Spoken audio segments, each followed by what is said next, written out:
خب بچه‌ها یک مفهوم دوباره جدید که اون هم ازش کلا یه بار سوال اومده، بحث مرکز سختی بوده در کنکور مکانیک 401. از این جهت که سال جدید هست تقریبا احتمال تکرار وجود داره، خوب دقت بکنید، نگاه نکنید فقط یه دونه سوال ازش اومده. بچه اصلا مرکز سختی چیه؟ اول از تست رو بخونیم. گفته که یه تابلو مستطیلی یک نواخت از 3 تا سیم، پس این سیما اعضای محوری هستن دیگه، کش میان در 3 محورشون کش میان، اعضای محوری هستن. 3 سیم همجنس و هم مقطع، مدول الاستیته و آشون هم برابره. این تابلوه آویزون شده و این سه تا اینو نگرش داشتن. گفته که نسبت L2 به L1 برای آن که تابلو افقی باقی بماند بعد از حرکت. خب این تابلوه یه وزنی قطعا داره، یه نیروی وزنی به مرکز سطحش قاعدتا این وسط وارد شده. کل توزیع وزن اگه بذاریم این وسط، این یک تغییر طولی داره. گفته که چیکار کنیم نسبت L2 به L1 چقدر باشه که این صاف بیاد پایین، کجکی نیاد پایین، صاف بیاد پایین. اینجا بحثی ایجاد میشه تحت عنوان مرکز سختی. یه توضیح سریع خدمتتون بدم. فرض بکنید ساده ترین مثالی که میشه زد، ما فرض بکنید یه دونه 4 پایه، 2 تا پایش چوبی هن، 2 تا پایه پلاستیکی داره. اگر من یه نیرو بیام اینجا وارد بکنم، این 4 پایه، اگر که من بیام یک نیروی به این صورت وارد بکنم، خب طبیعیه که چون پایه‌های پلاستیکی زور کمتری میتونن تحمل بکنن، زودتر خم میشن، کج‌تر میشن. در واقع این شکله به این صورت متمایل میشه به پایه پلاستیکی، یه پیچشی درش اتفاق میفته، کج میشه. حالا هر چقدر که من این نیرو رو از سمت راست منتقل بکنم به سمت پایه های چوبی، سمت چپتر، هی صافتر اینجا به جا میشه. نقطه‌ای نزدیک پایه های چوبی وجود داره، از این جهت که سفت‌ترن، انعطاف پذیری کمتری دارن. انعطاف پذیری پایه های چوبی کمتر نسبت به پلاستیکی دیگه. انعطاف پذیری پایه پلاستیکی زیاده، زودی خم میشن. اگه نیرو این سمت باشه کلا 4 پایه خیلی پیچیده میشه. به این سمت که میاریم، خب توضیحاتو دادم خدمتون. بچه‌ها نقطه‌ای در این وسط وجود داره نزدیک پایه‌های چوبی که نیرویی که من وارد میکنم دقیقاً این 4 پایه صاف جابجا میشه، میره عقب. انتقال کاملا صاف بدون چرخش یا پیچش. به اون نقطه مثلا اینجاها احتمالاً هست، میگم مرکز سختی. خب بچه‌ها بحث انعطاف پذیری پایه ها رو گفتم. توی اعضای محوری چی هن؟ اعضای محوری یک کشسانیتی دارن دیگه. پس اعضای محوری هم یک انعطاف پذیری دارن، هر کدوم یه سختی دارن. مقدار سختشون چه شکلی به دست میاد؟ رابطه تغییر مکان اعضای محوری بود. اگه دقت کنید PL تقسیم بر AI. اگر که من بیام P رو اینجا تقسیم بکنم، اینجا AI الامو اینجا دلتا بذارم، این عبارت رو مد نظر داشته باشید.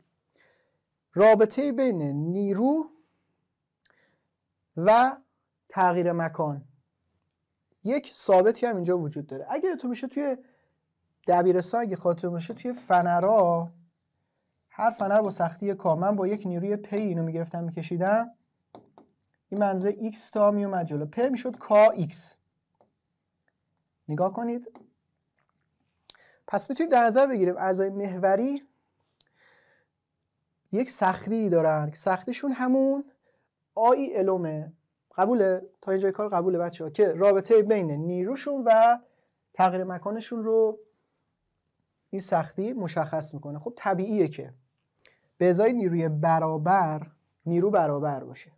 هر چقدر که سختی ما بیشتر باشه جابجاییمون کمتره. هر چقدر سختی بیشتر جابجایی کمتر. این پایه چوبیه و برعکس. خیلی خوب.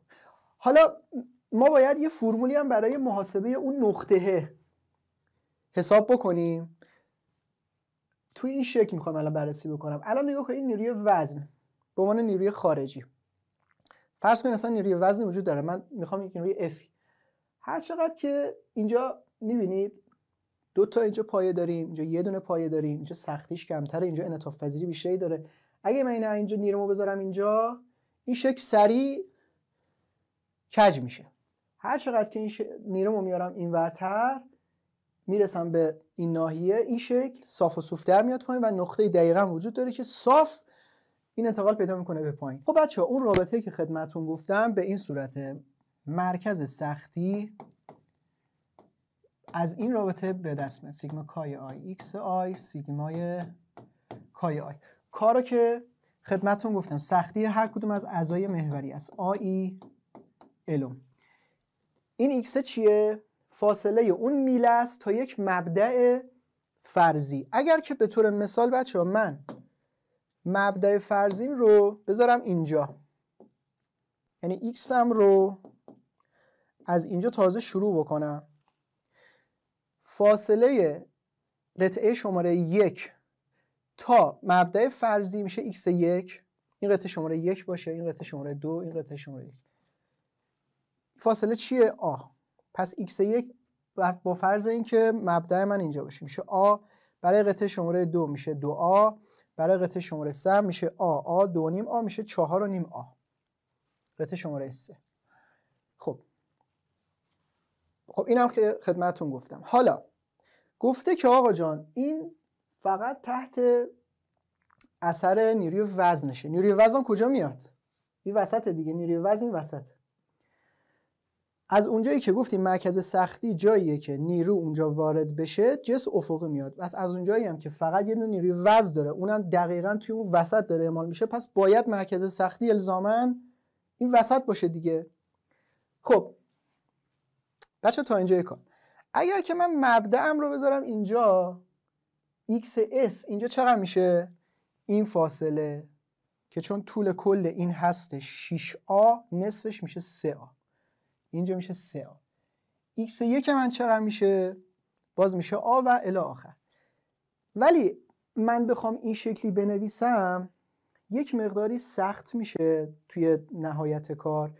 بهتر اینه که من مبدأم رو به جای اینکه اینجا بذارم، مبدأم رو صاف بذارم اینجا و به سمت راست رو مثلا مثبت در نظر بگیرم. در اون صورت x(s) من چی میشه؟ 0 میشه، چون دقیقا مبدأ رو، نقطه 0 رو گذاشتم رو خود مرکز سختی. 0 میشه.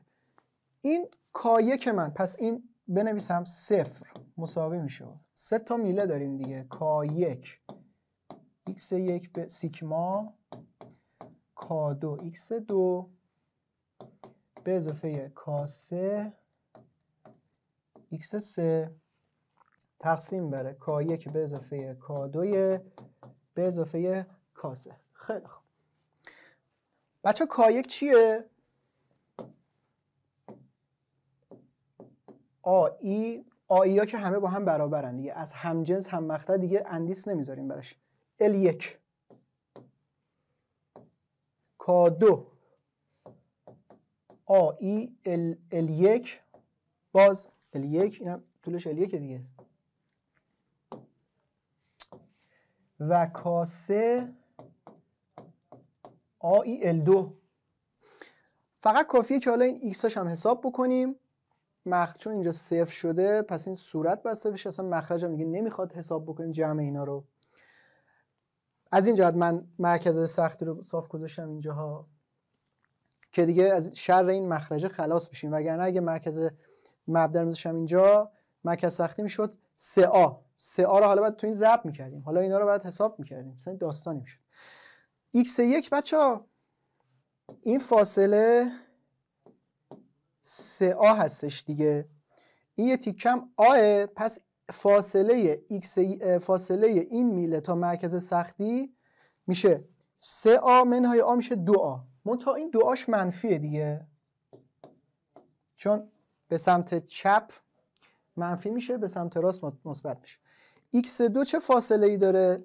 خب x2 اینجا 2A، اینجا 2A، اینم کلا 3A. 2A از 3A کم بکنیم میشه A تا اینم میشه منفی A. x3 بچه چه فاصله ای داره؟ این فاصله اگر 3A باشه، این یه تیکم 1.5 A ازش کم بکنیم 3A منهای 1.5 تا میمونه 1.5 A مثبت 1.5 A. بچه ها فقط الان کافیه که اینها رو حل بکنیم تا ببینیم که این نسبت چی میشه. میشه منفی 2 تا AI به L1 به دوباره منهای AI A به L1 به اضافه AI در 1.5 A تقسیم بر L2 A مساوی با 0. خب این آی ها رو اگر که بزنیم، آر هم که قطعا میتونیم بزنیم، آی آ نهایتا اینجا میشه منفی 2 به روی L1 منهای 1 به L که میشه منفی 3 تا L1 به اضافه 1.5 بر روی L2 مساوی با 0. پس 3 تا L1 مساوی میشه با 3 دوم L2. پس 2 تا L2 میشه L1. نسبت چی رو خواسته؟ L2 به L1. L2 به L1 که مساوی میشه با 1 دوم.